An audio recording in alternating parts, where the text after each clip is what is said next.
नमस्कार, आप देख रहे हैं ब्रेकिंग बिहार। अभी हम लोग हैं श्री कृष्ण मेमोरियल हॉल में और यहाँ भूमिहार ब्राह्मण के नेतृत्व में चल रही है। हम बात करेंगे यहाँ पर बिहार के कोने कोने से ब्रह्मर्षि समाज के लोग आए हुए हैं, क्यों आए हुए हैं और इस सम्मेलन की क्या आवश्यकता पड़ी। क्या अपना परिचय दीजिए आप। मेरा नाम धनित कुमार हुआ और हम क्षेत्र विहिता से बिलोंग करते हैं। आज इस सम्मेलन में भूमिहार ब्राह्मण का बैठक है। इसमें भूमिहार ब्राह्मण के एकता का विषय चल रहा है। जैसे कि बहुत समय से भूमिहार ब्राह्मण लड़ते आ रहे हैं, बट इसका कोई ये नहीं मिल पा रहा है, कुछ भी इसका निदान नहीं मिल पाया। आपस में आप लोग लड़ रहे हैं। हाँ, आपस में ही लड़ते जा रहे हैं भूमिहार। कारण सारी राजनीतिक पार्टियां ने आपको हाशिए पर खड़े कर दिया। देखिए, जहाँ देखिए भूमिहार को टिकट काट लिया गया इस बार। अजीत कुमार का भी टिकट नहीं मिला इस बार। बहुत से जगह पे बस इसी तो आज के सम्मेलन से आप लोग अपनी एकता का परिचय देने के लिए आए हैं। बस यही। आप कहाँ से आए हैं? सर, हम बिहटा पटना से आए हुए हैं। जय परशुराम। जय परशुराम। तो यहाँ आने के पीछे क्या वजह? इसका मुख्य उद्देश्य ये है कि भूमिहार और ब्राह्मण समाज ने, इतिहास गवाह है कि जब से बिहार हमारा आज़ाद हुआ है, इस समाज ने गरीबों के लिए काम किया है। लेकिन सरकार जो है हमारे समाज को नकार दे रही है, हमारे समाज को महत्व नहीं दे रही है।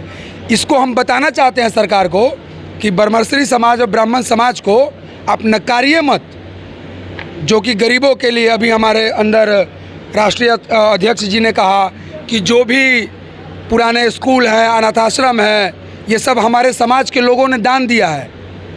तो सरकार हमको नकारे ना। दान दिया है आपने, आप बता रहे हैं, और आज आप खुद दान के लिए मोहताज क्यों हो गए? दुर्दशा है, ये दुर्दशा है हमारे समाज की। उसी के लिए हम बात करें। इस दुर्दशा के लिए जिम्मेवार कौन है? सरकार जिम्मेवार है। आप नहीं जिम्मेवार हैं? हम लोग कैसे जिम्मेवार हैं? आप लोग में अगर एकता रहती, हम लोगों में एकता है और हमेशा रहेगा। जैसे बोचाहा चुनाव में आप लोगों ने अपनी एकता दिखाया, सरकार का ध्यान आकृष्ट कराया कि आप अगर एक साइड हो जाइएगा तो जीत उसी की होगी।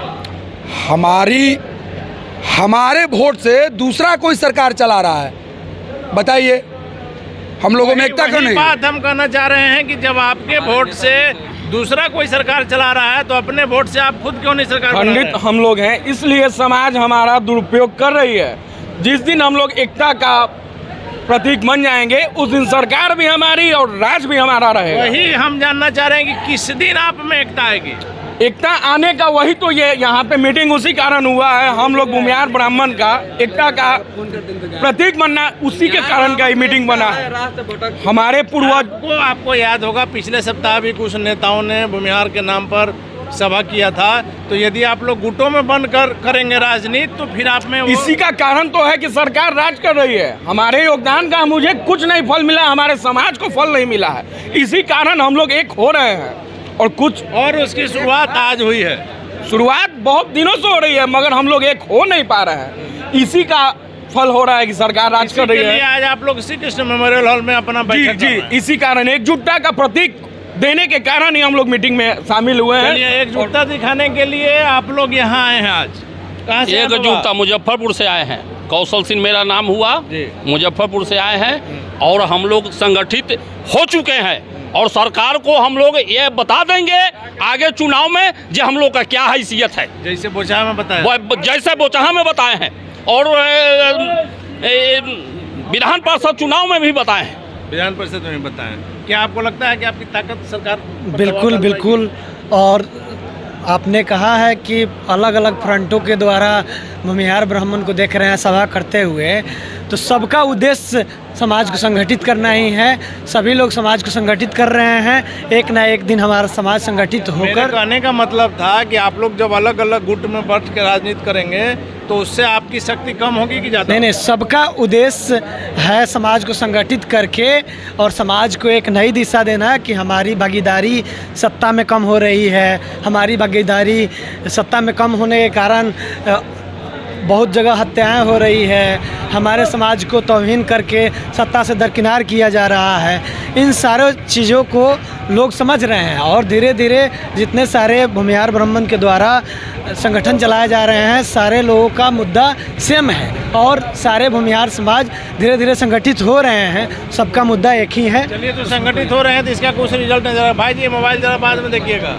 आप कहाँ से आए हैं? दिख रहा है मुजफ्फरपुर सकरा से। इस सम्मेलन में जो आज आप लोग आए हैं, लग रहा है कि इस सम्मेलन का कोई असर हो पाएगा? असर तो होना शुरू हो गया है। बोचहा विधानसभा का जब रिजल्ट आ गया उसी टाइम से असर शुरू हो गया। 36,268 वोट से जैसे ही बीजेपी का प्रत्याशी वहाँ हारा, वो ओनली फॉर भूमिहार का ही देन है। लेकिन बोचहा में जिसको आप लोगों ने जिताया, उस पर भी तो आरोप लगता है कि वो भूमिहारों के लिए बहुत अच्छे नहीं थे। अरे अच्छे हो या नहीं हो, हमने एक मैसेज देने का कोशिश किया है। इस मैसेज के कारण ही दिल्ली में जो बैठे हुए हैं वहाँ भूचाल मच गया है, जिसका फलस्वरूप आज बिहार में जो भी पद है प्रदेश अध्यक्षों का या जिला अध्यक्षों का, कहीं ना कहीं चेंजिंग हो रहा है। कल के डेट में आपका फ्रंट किसी राजनीतिक पार्टी में जाएगा या अपना बनाएगा? नहीं, फ्रंट का एक ही मकसद है कि हम अपने समाज को संगठित करें। और हाँ, फ्रंट से जुड़े हुए जो भी लोग हैं, किसी भी राजनीतिक पार्टी से उनको टिकट मिलेगा तो चुनाव लड़ने का कोशिश करेंगे और हम सभी भाइयों और ब्रह्मशी समाज उनका साथ देने का काम करेंगे। चलिए, तो जिनको जहां से टिकट मिलेगा वहां से लड़ने का भी काम करेंगे। और आज के मीटिंग का ये सीधा मकसद है कि ब्रह्मर्षियों में अपनी एकजुटता जो है वो विभिन्न राजनीतिक दलों को और लोगों को दिखानी है कि अब हम एक होना शुरू हो गए हैं और हमारी ताकत को अगर आप नज़रअंदाज करते हैं तो उसका वही परिणाम होगा जो बोचहा में हुआ। आप देख रहे हैं ब्रेकिंग बिहार, खबरों का सिलसिला जारी है। आप बने रहे हैं ब्रेकिंग बिहार के साथ।